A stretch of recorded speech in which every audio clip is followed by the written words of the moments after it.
Two athletes feel the exact same pressure. One of them is clutch, while the other falls apart.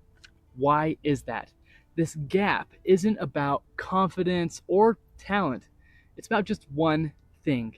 And by the end of this, you will know which type of athlete you are and how you can either fix it or improve upon it.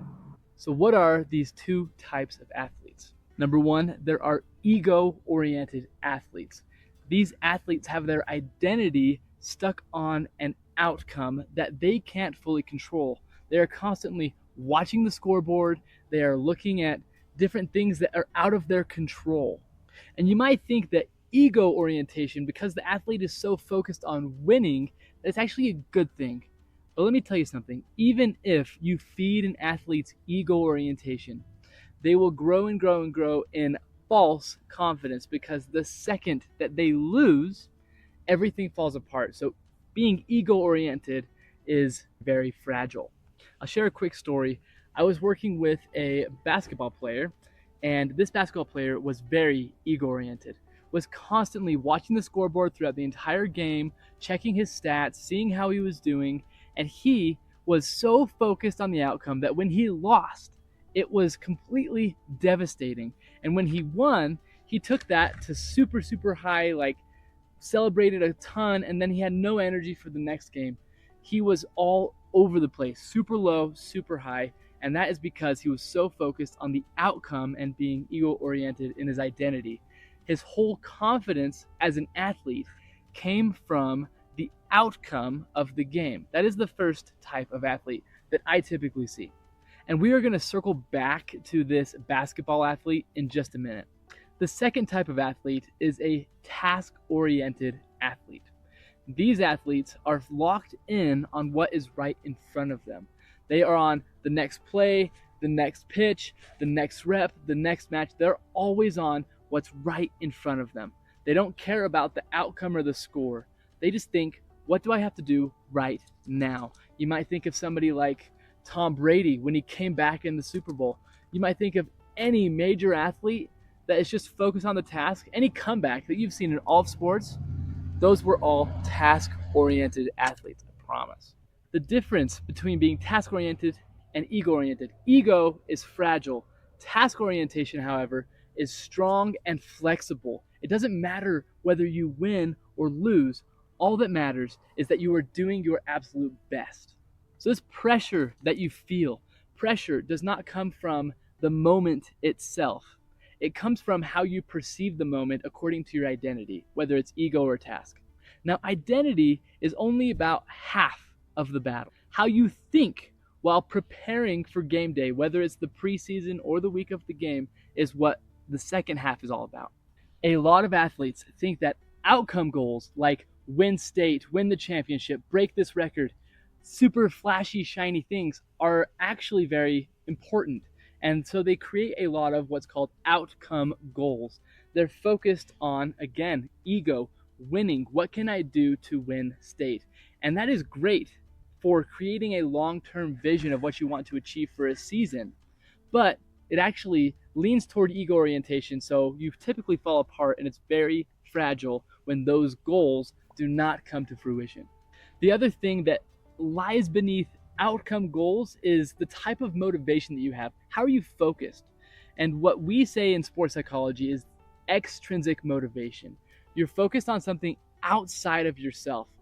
A lot of examples come from outside of sports. You're focused on money or girls or houses or cars, things that really don't matter at the end of the day, things that are typically outside of your full control, such as win state.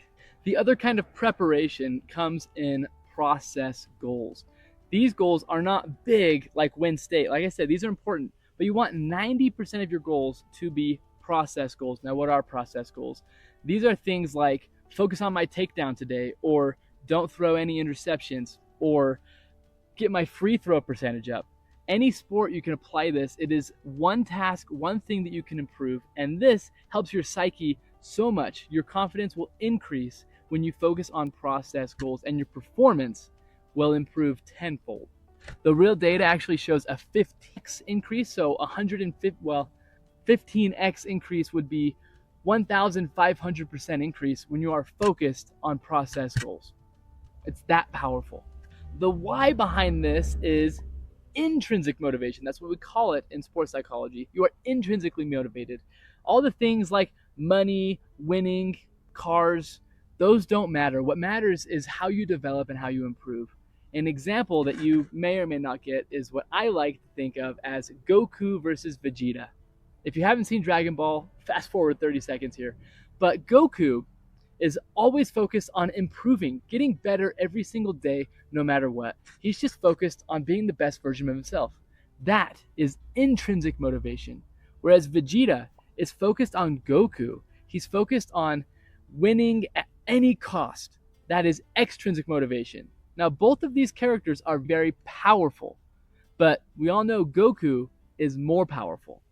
Like I said, each has a time and a place. Just know that athletes that are driven by improvement find ways to win. I've said basically the same thing a few different ways on purpose. Now, let's look at these side by side. Right here, we have the fragile stack.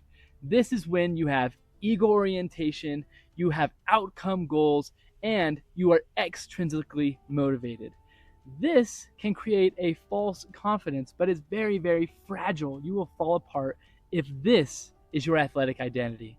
This is what that basketball player was doing when I was working with him. This side of the equation is to be used only a small percentage of the time. Rule of thumb is about 10% of the time. And this side is the unbreakable stack. You have task-oriented athletes, process goals, and intrinsic motivation. This is very important. Each of these build athletes with their identity like champions.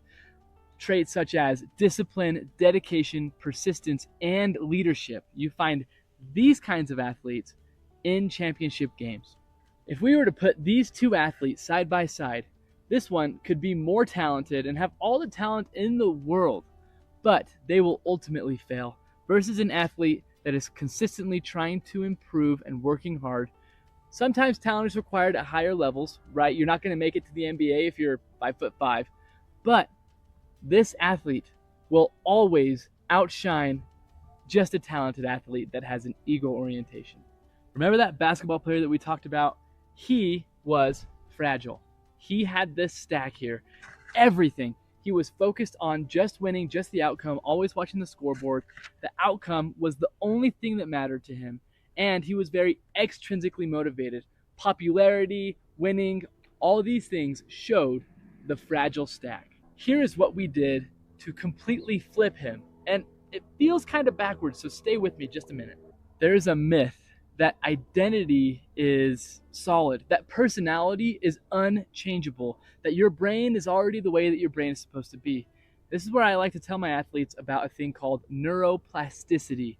Essentially, your brain, just like your muscles, can change, develop, and grow over time through your thoughts, feelings, and actions.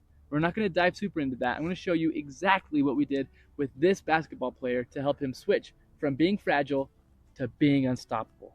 We simply reverse engineered everything and took the ladder up to change his identity. We started with just finding ways to make him intrinsically motivated. We asked him, what are some things that matter to you personally that you want to develop and grow as an athlete, as a son, as a brother, as a friend? We took his identity outside of just sports and applied it to every aspect of his life. And then we went up the ladder and we talked about process goals.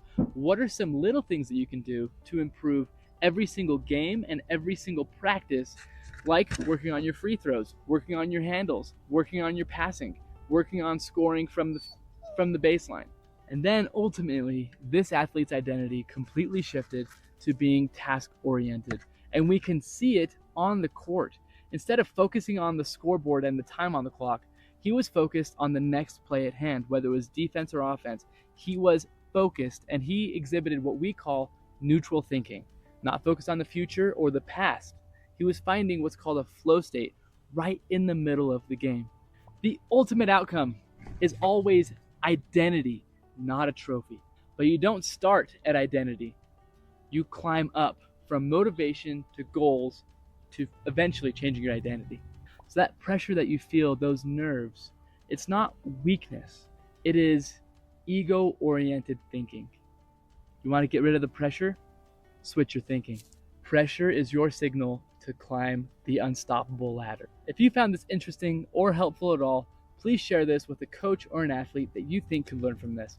And feel free to join my school community, the MindFit Locker Room, where you can get more mental performance training. Toodaloo.